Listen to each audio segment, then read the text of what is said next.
Eagles, and welcome back to the Talon Weekly. I'm your host, Riley Robertson. And I'm your co-host, Tessa Cheshire. Let's take a look at our weather with meteorologist David Hale. Thunder and Hail with David Hale.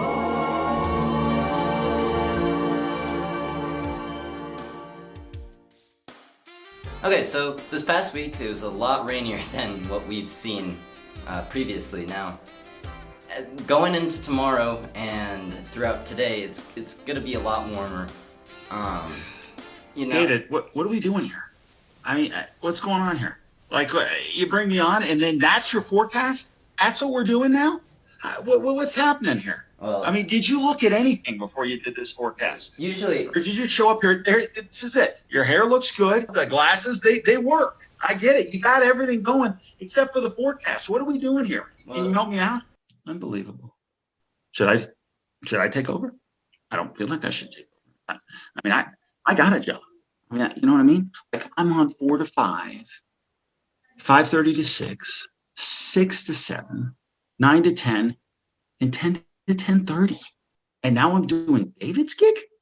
This is crazy. Yeah, Mark. Well, I mean, I don't know how your forecast would be any better than mine. I mean, you are the weatherman, but these guys like watching it. Oh, I mean, yeah, it's different. It's different, David. It's like the difference between driving around in a Tesla and driving around on your lawnmower. Well, I Come wouldn't say Please. that. I mean, It's different.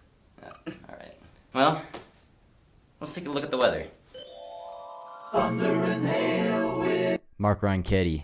So today it looks like it's going to be mostly sunny. The high is 81 degrees Fahrenheit and winds are light with south to southwest winds at 6 miles per hour. But tonight it's going to get down to 52 degrees. Winds are going to be southeast at 5 to 10 miles per hour. Yeah, David, what's interesting, we had a storm earlier in the week, and then we've seen high pressure build back in. Let me just show you a little, let's go nerd here. I'll just show you, this is Friday at noon. This is our Friday forecast, right? This is the day we're forecasting for right here. And this is high pressure right here off the coast, and it's leading a little bit of a northerly flow higher in the atmosphere, but lower in the atmosphere. It's nice and warm, and that high pressure is going to kind of dominate our weather through the weekend. So that's kind of what you were talking about there. That's the high sitting right off the coast here, and it's just going to sit there for us and keep us under pretty much sunny skies. So, like, this is the forecast. See, Wednesday, Thursday, Friday, and you're talking Friday here. High of 80, that's exactly where your forecast number is, right? You're at 81, right? Yeah. No, look at you. Get you on top of this stuff. It's fantastic. And you talked about the low in the morning at about 52, so that makes sense, 48, 52. And then we start warming up over the weekend. That's the big change. So if you look at Saturday and Sunday, 87 for a high on Saturday, 86 on Sunday. So those are going to be some of our warmest temperatures of the year. One thing, David, we were just talking about the winds getting higher over the weekend. And I know it doesn't look like much, but if we go to Saturday, winds aren't too bad, not too bad. And again, you can see down here, pretty quiet setup, high pressure off to the south and west of us, and things are relatively quiet. But and it's subtle, but look what happens on Sunday. See this little kink right here in the flow? Yeah. See that? Okay, that's going to create some of your pressure differential that's going to create the wind. Just to our north, you're seeing that stuff. Go to the north here, right up in here. And that's what you're watching for. So that gets us, say, Sunday, Monday, right? That's that Sunday, Monday time frame. And we go back to the model here on the ground and we say, what's it look like Monday? You got some gustier winds. So that's Sunday, windy, Monday, windy. Like you said, it's all part of a bigger picture that starts really making sense once you explain, like you did, which that's great. That's cool. Well, that's it for this week. Once again, I just wanted to thank Mark and Kitty so much for agreeing to come on here and do this weather segment with me on one of the last weather segments that I'll be able to do this year. It was really great to be able to work with him, and hopefully you guys enjoyed it too. Thanks, David. First up today, we have more graduation information from Mr. Blondin and Miss Wahi. What we need to do is make sure that we're encouraging our peers to remain socially distanced when they're not at school, when we return. And that's been the big thing. Most of our cases were not contracted here at El Dorado. They're being caught elsewhere. And we need our fellow Eagles to socially distance, especially for this last month, to make sure that we don't have cases on the rise. I will say that Scott Elder, the superintendent, said that keeping commencement ceremonies is one of his top priorities. So I do hope that he would fight for any school that does have to close. So we just really need students to be responsible and help protect graduation for their peers. Things are changing all the time, right? So that it could change, it could not change. So it could happen, it could not happen. You know, we are obligated to report COVID positive cases to the New Mexico Department of Health. And so it is important that if students do contract COVID, that they do report to the school and to the New Mexico State Department of Health. Stage is going to be limited to 5 chairs. Normally we have about 20 up there. So that's going to be very different. We don't have a background, so we can't put up our El Dorado banner. It also means we don't have a big screen. So we don't get to play any videos, things like that. It's going to be challenging to see some of the stuff because, again, we don't have the screens. No musical performances, which is going to be, that's, you know, we get a lot of energy from that. However, the APS Fine Arts Department has worked with individual students from all schools to put together a senior song and the band Pomp and Circumstance. So we'll be able to play that music. We just won't be able to see the videos of them doing it, which is kind of really cool to see. We are going to try to put QR codes in our program so that you guys can't see those videos later. And, you know, we're going to be on a football field. So, like, girls probably not going to be able to wear high heels because they're probably going to get stuck. Don't forget, Eagles, today is the last day to drop off your donations for El Dorado's book drive. The donation box is located in the roundabout on the south side of campus. Here's a friendly reminder about staying safe from Senior Taylor Fleming. Hey Eagles! Remember that even though we're returning on campus and vaccines are being administered, we're still not out of the woods yet. Make sure to wear your masks and keep at least 6 feet between you and your peers.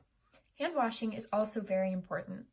Wash your hands under warm water with soap for at least 20 seconds. Singing happy birthday twice is a neat trick to make sure you scrub long enough. If you're feeling under the weather, stay home. Our campus will still be there when you feel better. Finally, if you have any questions regarding testing or vaccinations, check the NMDOH website for regular updates and information.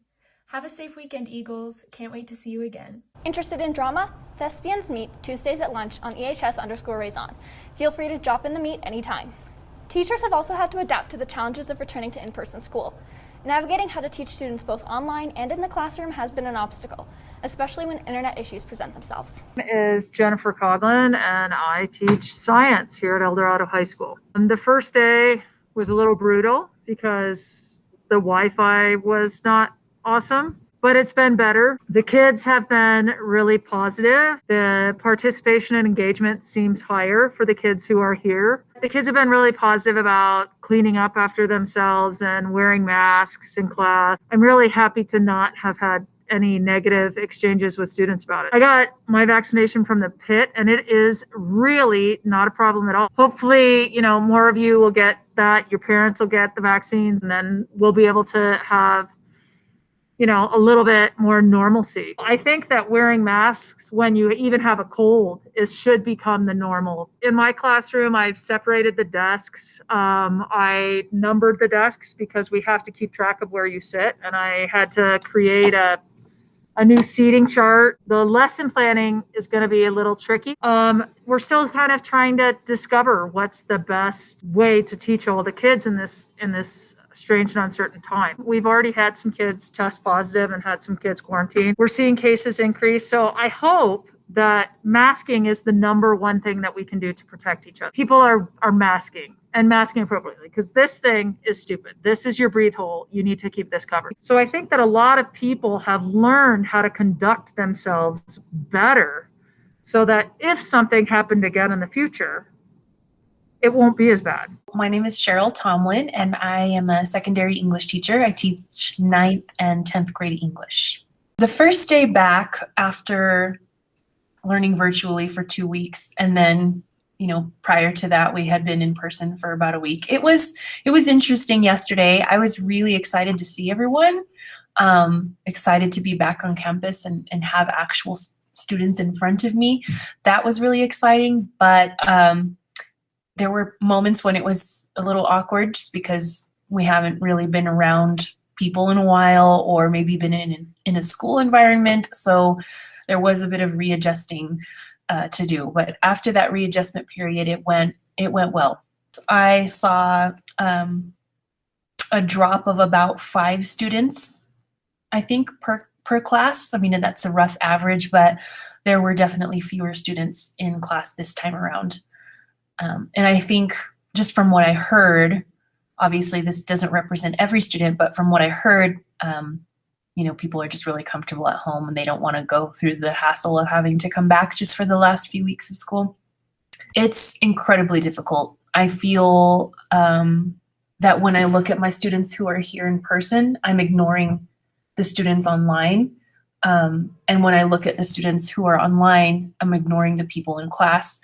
It doesn't work. It's not an effective way to teach, and there's always going to be someone who loses out.